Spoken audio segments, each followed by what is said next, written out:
dan Turki juga mempunyai kepentingan di sini sebenarnya. Nah, menurut saya, apakah itu agama Islam yang dikorbankan atau agama lain, sama aja, ini tidak bisa diterima. Sama seperti di Amerika, Trump. Saya tidak lama di Prancis, cuma pengalaman saya cuma itu aja. Waktu saya dituduh kalau saya mencuri uang.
Assalamualaikum warahmatullahi wabarakatuh. Salam dari Liverpool. Kembali lagi bersama Satria Ponde. Konten kali ini saya akan membahas tentang boykot produk Prancis. Wow, ini adalah request dari sebagian dari kalian, lumayan banyak, sampai ke Instagram juga. Jadi saya mau memanfaatkan waktu 15 menit ini. Kalian mau bertanya bagaimana pendapat saya akan jawab jujur. Dan saya mohon bagi kalian yang mau komen, yang mau menganalisa pendapat saya, please dengar sampai selesai atau detailnya dan sedikit pahami maksud saya, oke? Tapi kalau nggak setuju, nggak apa-apa, silakan drop komen di bawah dan kita akan diskusi lebih lanjut dengan itu. Right, boycott produk Prancis. Kalau antara negara sama negara, itu udah pasti politik, ya. Udah pasti politik. Kalau udah pemimpin atau pejabat yang ngomong, itu udah pasti politik. Tapi di sini yang dikorbankan adalah kelompok etnis tertentu. Apakah itu agama, apakah itu ras. Nah, kalau kita bicara tentang negara republik, yaitu dipemerintahkan oleh kepala negaranya presiden seperti Indonesia, Prancis, terus Amerika, itu permainan politiknya hampir sama. Beda dengan kerajaan biasanya, karena kerajaan ada lindungan atau guidance dari kerajaan. Kalau Perdana Menterinya macam-macam, itu kerajaan bisa mengirim surat, ya kan, bisa memberikan pendapat. Tapi beda dengan republik, karena presiden adalah nomor satu di negara tersebut. Berdasarkan analisa saya, itu Presiden Prancis Emmanuel Macron, menurut saya dia mengambil kesempatan politik memisahkan dia mengambil keputusan untuk memisahkan agama, karena dia jelas-jelas sekali bilang separation.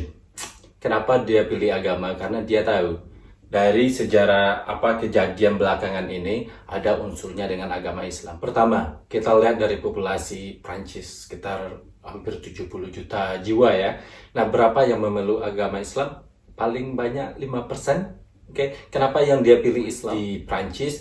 Itu mulai dari penembakan, kalau nggak salah 18 orang yang meninggal di tahun 2015 sampai sekarang ini Islam maksudnya itu mereka menyebutnya radikal Islam. Saya benar-benar benci orang memanggil radikal Islam. Kalau Islam ya Islam, Islam cuma satu, ya kan? Kalau Kristen kan ada dua, Protestan dan Katolik, Hindu. Jadi mereka bilang radikal Islam. Kayaknya mereka mau create membuat agama baru dengan menyebut radikal Islam. Kenapa mereka nggak bilang aja kelompok radikal? Terserah apa agama mereka. Dan mereka tahu kalau itu adalah teroris. Jadi ini adalah serangan juga untuk Islam sebenarnya. Nah, karena Immanuel ini akan ikut lagi kalau nggak salah kandidat apa partainya dia, saya kurang tahu juga. Pokoknya nanti ada pemilihan lagi. Jadi lebih bagus, dia ini pintar. Dia mau bikin separation, pemisahan, mengundang membuat rakyat Prancis untuk bencilah sama orang Islam. Nah, siapa yang berdiri dengan rakyat Prancis yang benci dengan Islam ini, ya otomatis orang Prancis sekarang ini, karena media juga bilang Islam adalah teroris, radikal Islam, otomatis rakyat Prancis yang non-Muslim ini akan memilih orang yang berpihak ke mereka, ya kan? Orang yang membenci Islam, of course. Ya, kebanyakan begitu. Anyway, seperti yang terjadi di Amerika juga. Kenapa Donald Trump?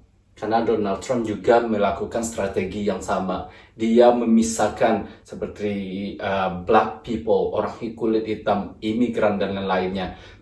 Kenapa dia pilih itu? Karena itu adalah kaum minoritas. Jadi mereka mendukung orang yang membenci tentang hal itu. Nah, yang membenci juga banyak. Makanya dia pemenangnya.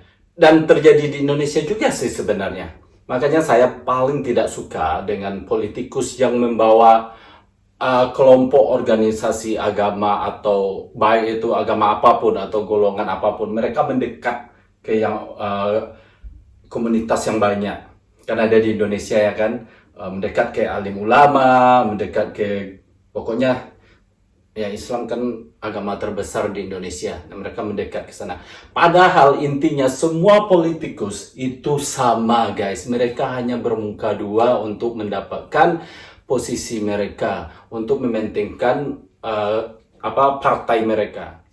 Dan para pemimpin ini sebenarnya mereka itu sama seperti kita. Mereka tahu kok mana yang benar, mana yang salah. Mereka orang-orang yang edukatif, tapi mereka mendahulukan kepentingan dari partai mereka. Seperti Barack Obama juga. Barack Obama pergi bawa pasukan Amerika ke Timur Tengah. Barack Obama orang yang baik sebenarnya, tapi inilah yang saya bilang itu sistem politik, cara politik bagi mereka untuk memenangkan grup mereka, partai mereka.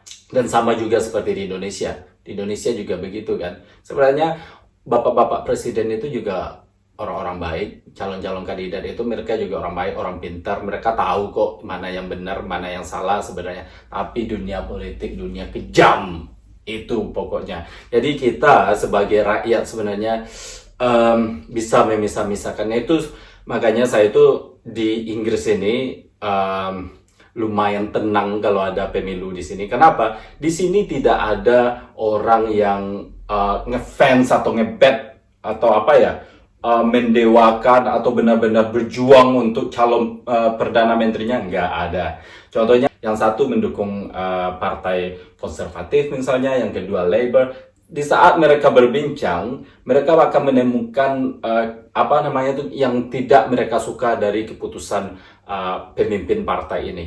Tapi mereka nggak akan pernah adu pendapat, membela gitu ya, kayak fans bola. Kalau fans bola ya antara Manchester sama Liverpool, lu apapun kesalahan Manchester is okay. Tapi kalau di bidang politik, misalnya gini, gitu ya, saya nggak tahu kamu dapat informasi dari mana kalau dia begitu, begini, gitu. Nah, kalau menurut saya yang misalnya pemimpin partai itu juga begini, begitu ya. Jadi mereka kalau ada yang salah dari keputusan yang salah yang mereka nggak suka, ya bukan hal mereka pembelaan nggak bakal ada. Soalnya bagaimanapun pemimpin partai ini akan menjadi, kalau mereka menang kan menjadi pemimpin semua warganya. Perbedaan dengan di Inggris, syukurnya Boris Johnson tidak melakukan itu, Perdana Menteri Inggris sekarang. Dia tidak mengambil keputusan politik seperti itu. Dia tidak ada memisahkan antara ras dan golongan, walaupun kadang-kadang pidatonya benar-benar nggak disuka orang sini, you know. Tidak ada, tanya aja orang Inggris kalau mereka ada yang cinta Perdana Menterinya, itu nggak ada. Nggak ada sama sekali. Paling mereka bilang, oh suka aja, ya tetap mereka tahu kesalahan, apa namanya, ya tetap mereka tahu jika keputusan Perdana Menterinya salah. Terus yang nggak suka dari zaman dulu ke Perdana Menteri itu, mereka nggak akan ngebela, no way. Mereka nggak akan ngabis-habisin waktu, karena mereka tahu pada intinya politik ini banyak bohongnya. Ngapain kita bermusuhan atau bertengkar mendukung orang yang bohong, yang politik equal bohong, sama dengan bohong, you know, sama dengan licik, apapun itu. Pokoknya apakah itu salah? Ya itu dunia politik. Mereka belajar, kalau di sini mereka belajar di universitas bagaimana berpolitik. Kalau di luar negeri lebih mafia dari Indonesia. Kalau di Indonesia terang-terangan, ya kan? Kalau di luar negeri mereka kelihatan bagus, tapi sebenarnya di dalamnya gila permainan politik di sini. So, kenapa di Inggris tidak terjadi seperti di Prancis? Karena di Inggris pejabat-pejabat yang tinggi pun banyak beragama Islam, seperti gubernur di London, seperti ya banyak lah. Kalau nggak salah di Liverpool yang mengepalai polisi di Liverpool adalah orang India juga kalau nggak salah, atau Pakistan. Nah, mereka semuanya Muslim. So, oke, kita kembali ke boykot. Nah, boykot ini yang dilakukan oleh banyak negara-negara Muslim atau mayoritas Muslim adalah sangat wajar sekali, karena si Macron ini sudah melukai umat Islam demi kepentingan politik dia. Dia tahu itu. Dan Turki juga mempunyai kepentingan di sini sebenarnya, karena Turki sudah lama untuk mengajukan bergabung dengan Uni Eropa, dan salah satu penolaknya adalah Prancis. Nggak tahu kenapa, karena Prancis dan Amerika kan sekutu ya sama Inggris juga. Tapi Inggris ini karena kerajaan, jadi yang seperti saya bilang ada apa ya, ada nasihat-nasihat juga dari kerajaan. Jadi Perdana Menteri tidak bisa semena-mena juga mengambil keputusan. Nah, berdasarkan pengalaman saya di beberapa negara ini, saya pernah ke Turki, dan saya pernah kerja di Jerman, di Belanda, di Swiss, dan pernah ke Prancis juga, dan Inggris saya tinggal sekarang. Nah, itu kenapa saya tinggal di Inggris, karena di Inggris ya tidak semuanya, tapi mayoritas Inggris lebih apa namanya itu ya, punya perasaan juga lah orangnya. Mereka membuat keputusan imigrasi, tapi yang sudah di Inggris mereka akan membela. Setiap manusia di sini dibela, walaupun ada sedikit namanya ini ya manusia ya, tapi dibandingkan dengan negara-negara Eropa lainnya beda. Di sini orang sangat friendly, orang di sini mau mengerti. Kalau seandainya mereka tidak tahu, mereka ingin kita menjelaskan kenapa kok begini, kenapa sih Islam itu. Mereka ingin seperti itu. Mereka nggak langsung bikin keputusan atau menjudge. Kita bicara tentang mayoritas ya, saya nggak bilang semuanya, tapi mayoritas di sini. Tapi di negara Eropa lainnya itu juga mayoritas mereka nggak peduli. Di Prancis, waktu saya di sana, saya pernah pergi sama teman saya mengunjungi kerabat dia. Ini kisah nyata. Saya bermain dengan anaknya. Waktu itu saya masih muda ya, kan masih di kapal. Ada libur waktu itu. Kemudian teman saya orang Jerman ngajak, ayo kita main lihat teman saya di Prancis. Habis itu have a good time. Pas pulang balik, waktu itu kita di perbatasan antara Jerman dan Prancis ya kan, kalau nggak salah Strasbourg. Jalan pulang teman saya bilang, kamu nyuri nggak? Nyuri apa? Sumpah sampai sekarang saya nggak mau lagi masih apa ya, waktu itu karena saya masih muda, saya baru di Eropa, saya nggak mengerti, jadi saya abaikan. Sebenarnya setelah sekarang saya pikir, buset, ini orang sebenarnya kok, ya orang Jerman itu straightforward orangnya, nggak diplomatik seperti di Inggris. Saya tidak lama di Prancis, cuma pengalaman saya cuma itu aja. Waktu saya dituduh kalau saya mencuri uang. Jadi karena saya orang Asia itu udah pasti, karena saya kerja keras yang mencari uang di sana udah pasti. Kalau enggak, dia sebenarnya harus bertanya dulu kepada saya. Maksudnya bertanya dengan cara diplomatik sedikit, bukan langsung apakah saya ambil uang. Dan alhamdulillah ternyata mereka temukan di atas lemari uang 5.000 euro, itu sekitar 100 juta. Dan teman saya akhirnya bilang ke saya, dia minta maaf ini bahwa udah bertanya seperti itu kepada saya. Nggak apa-apa. Tapi kalau kalian di Inggris seperti itu, orang Inggris sangat tersinggung sekali. Cara diplomatisnya yaitu misalnya teman saya bisa bilang, atau temannya dia, oh uang saya hilang gitu kan. Temannya dia juga bilang, apakah si Satria ada ngambil uang gitu. Dia bilangnya gitu, makanya teman saya juga bilang gitu. Karena mereka ini antara Prancis dan Jerman ini budayanya, apalagi yang di perbatasan hampir sama. Mereka straightforward. Mereka langsung to the point. To the point sih boleh, tapi ini menyinggung perasaan orang sebenarnya. Secara tidak langsung memang menuduh, ya kan? Kalau mereka bilang, oh ternyata uang saya hilang loh. Saya udah dapat ini kan, udah dapat kiasan kan, atau udah dapat kiasan apa sih? Feeling kan? Saya harus respon saya gimana? Berarti saya bilang, oh masa sih hilang? Ya kan, ada apa sebenarnya? Saya nggak enak dong kalau gitu kan, kita baru, nah gitu seharusnya kalau di Inggris begitu. Jadi saya pun nggak tersinggung, ngerti kan maksud saya? Nah itu pengalaman saya waktu di Prancis. Ya, overall guys, masalah boykot dan lain-lain saya setuju dengan orang Islam, karena kenapa nih orang presiden ini mengorbankan, membeda-bedakan orang Islam di negaranya karena kepentingan politik dia. Itu aja sih sebenarnya. Tidak ada masalah oh teroris ini segala macam, dia tahu, dia lebih tahu masalah itu kok.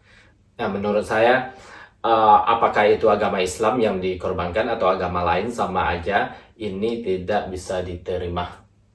Sama seperti di Amerika, Trump mengorbankan kaum minoritas, itu intinya. So, itu pendapat saya. Bagaimana pendapat kalian? Silahkan drop komen di bawah. Terima kasih sudah menonton. Wassalamualaikum warahmatullahi wabarakatuh. Bye-bye.